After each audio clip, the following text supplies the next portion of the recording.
NRS নার্সের রহস্য মৃত্যু, আত্মহত্যা বলে প্রাথমিক অনুমান পুলিশের।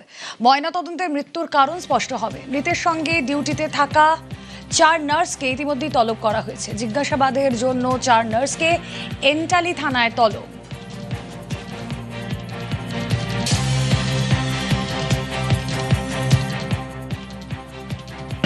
কি একজন নার্স উনি মোশনলেস অবস্থায় পাওয়া গেছেন। ইমিডিয়েটলি আমাদের টিম ওখানে গিয়েছিল। এখানে আজকে এনআরএস হসপিটালে এলো। We talk to the doctors and doctors declare her dead. She was a nurse of the gynae ward. এই ঘটনা রাত্রি 10:30টার দিকে জানা গেছে। তো ইমিডিয়েটলি যা যা স্টেপস আছে, আমাদের সিন অফ ক্রাইম আছে, সেটা সিল করে দেওয়া হয়েছে এবং আর এখন পোস্টমর্টম করা হবে এবং বাকি যা ইনভেস্টিগেশন আছে অলরেডি আমাদের রেডি হোমোসাইড স্কোয়াড যারা আছে ওরা অলরেডি টেক আপ করে দিয়েছে।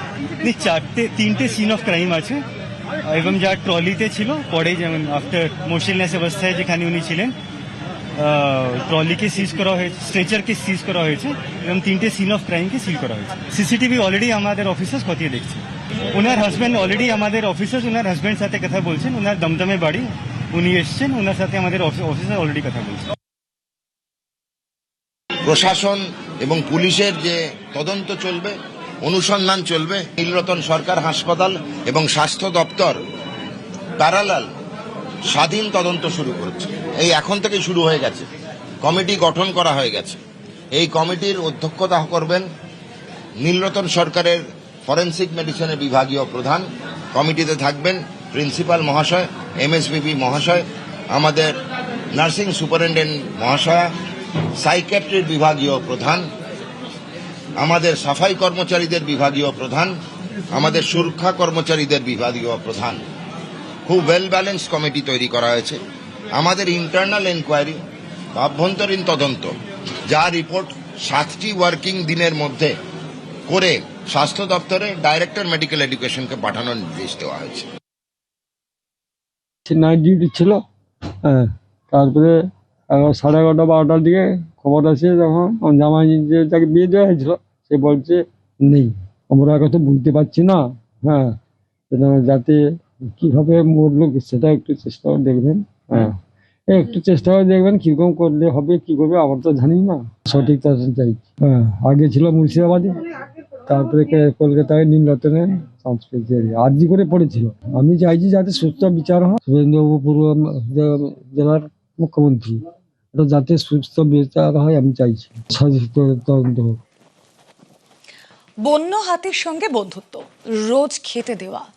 অসমের থেপেলাগুড়ির এলিফ্যান্ট বাবাকে নোটিশ দিয়ে সতর্ক করল বন দফতর। কপিলি ভ্যালি রেঞ্জ অফিস থেকে বন্য হাতিদের খাওয়ানোর উপর নিষেধাজ্ঞা জারি করা হয়েছে। আদেশ অমান্যে 10,000 টাকা জরিমানার কথাও বলা হয়েছে।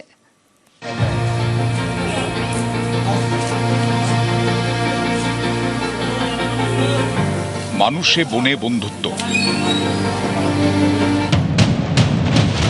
একেবারে জিগরি দোস্ত বলতে যা বোঝায় ঠিক যেন তাই। এতেই সিঁদুরে মেঘ দেখছে বন দপ্তর। উদ্বেগ এমন জায়গায় গিয়ে পৌঁছেছে, শেষ পর্যন্ত নোটিশ দিয়ে সাধু বাবাকে সতর্ক করল প্রশাসন। বলতে হলো, আর ডেকে ডেকে হাতিদের খাওয়াবেন না, তাহলে শাস্তির মুখে পড়তে হবে। লেঞ্জাৰ পৰা ডিপু ছাৰ আহিছে, লেঞ্জাৰ আহিছে, চব সিহঁতে আহি কাগজটো দি গৈছে। যিখিনি কি কৈছে কৈছে আৰু যদি ফল মূল খুৱাই যদি আৰু ভিডিঅ' যায় তেতিয়া 10 বছৰৰ কিবা হ'ব আৰু জেল হ'ব বুলি। হয় হাতি, হয় হোমোসাপিয়েন্স, অর্থাৎ যিনি কিনা জ্ঞানী ব্যক্তি। ভয় ডর সরিয়ে রেখে যে ব্যক্তি এমন নিঃস্বার্থভাবে বনের পশুকে খাওয়াতে পারেন, তার মনের উদারতা নিয়ে কোনো সন্দেহ নেই।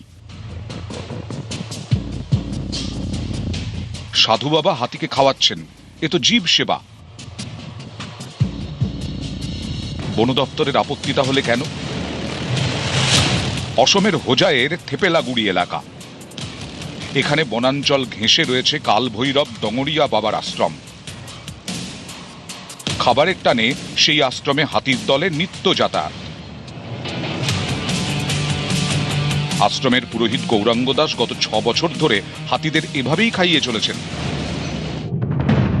এ যেন রিয়েলের হাতি মেরে সাথী, গৌরাঙ্গ এক ডাকেই হাজির হয়ে যায় বুনো হাতির দল। বনের ভেতর থেকে শটান আশ্রমে চলে আসে তারা। সাধু বাবার হাত থেকে খাবার খেয়ে আবার শান্তভাবে নিজের ডেরায় ফিরে যায়।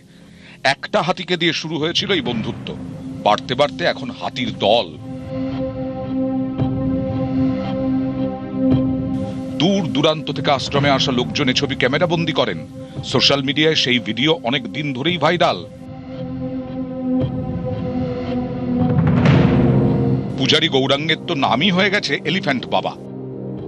আর এই ভাইরাল ভিডিওর সূত্রেই বন দফতরের স্ক্যানারে চলে এসেছেন পূজারী গৌরাঙ্গ, যেখানে দেখা যাচ্ছে প্লাস্টিকের প্যাকেট সমেতই হাতিকে বিস্কুট খেতে দিচ্ছেন তিনি।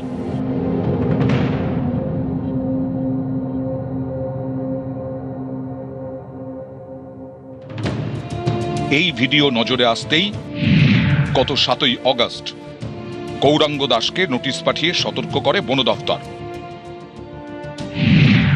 কপিলি ভ্যালি রেঞ্জ অফিস থেকে বন্য হাতিদের খাওয়ানোর ওপর নিষেধাজ্ঞা জারি করা হয়েছে। না মানলে 10,000 টাকা জরিমানা। আপনি কি করে দিয়ে? আমি কোনো করো আর হচ্ছে বিস্কুট খাইছিলে বলে টিনত বিস্কুট খাইছিলে, প্যাকেট পেলাই দিছে, মানে আনি রাইজে পেলাই দিছে, খাইছে। এইটাই মানে আমার উপরত প্রেশার আইছে।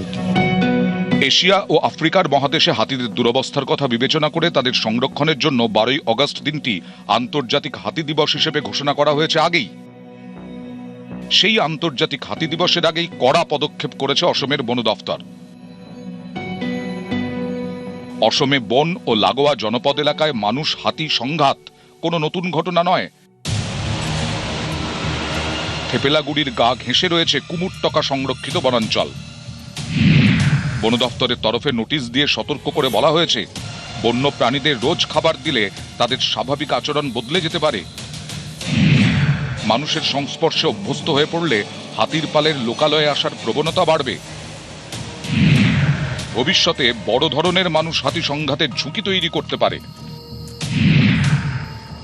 বিশেষজ্ঞরাও মনে করেন বন্য প্রাণীদের বন্য অবস্থাতেই থাকতে দেওয়া উচিত। সংরক্ষণের স্বার্থে প্রকৃতির নিয়মকে সম্মান জানানোই শ্রেষ্ঠ। নোটিশ পাওয়ার পর সাধু বাবাও তাই হাতিদের খাওয়ানো বন্ধ করে দিয়েছেন। অভ্যেসের বশে হাতির দল এখনো আশ্রমে আসে, ঘন্টা দেড়েক থাকে, না খেয়ে আবার জঙ্গলে ফিরে যায়। নিউজ 18 বাংলা। নজর রাখবো খড়গপুর আইআইটিতে ছাত্রের রহস্য মৃত্যু। 3 তলা থেকে পড়ে অঙ্কিত শর্মার মৃত্যুর খবর পাওয়া যাচ্ছে, কিন্তু কিভাবে মৃত্যুর ঘটনা, কেন ঘটলো এই ঘটনা, আরো বিস্তারিত এই বিষয়ে জানাতে পারবে শঙ্কর রয়েছে আমার সঙ্গে। শঙ্কর, এখনো পর্যন্ত তদন্তে কি জানা যাচ্ছে? ওখানে জানা যাচ্ছে যে মেকানিক্যাল ডিপার্টমেন্টের 2য় বছরের ছাত্র, এই ছাত্রের রহস্য মৃত্যু হয়েছে। তার কারণ হচ্ছে যে নালন্দা কমপ্লেক্স থেকে নাকি 3 তলা থেকে পড়ে গিয়ে তার মৃত্যু হয়েছে। তবে ঠিক কি কারণে মৃত্যু তা নিয়ে একটু ধোঁয়াশা রয়েছে। সেই ক্ষেত্রে খড়গপুর টাউন থানার হিজলি ফাঁড়ি পুলিশ ইতিমধ্যে তদন্ত শুরু করেছে। অতিরিক্ত পুলিশ সুপার ঘটনাস্থলে পৌঁছেছে, গোটা ঘটনার তদন্ত শুরু করেছে যে এই পড়ে গিয়ে মৃত্যু না অন্য কোনো কারণ রয়েছে খতিয়ে দেখছে পুলিশ। বেশ।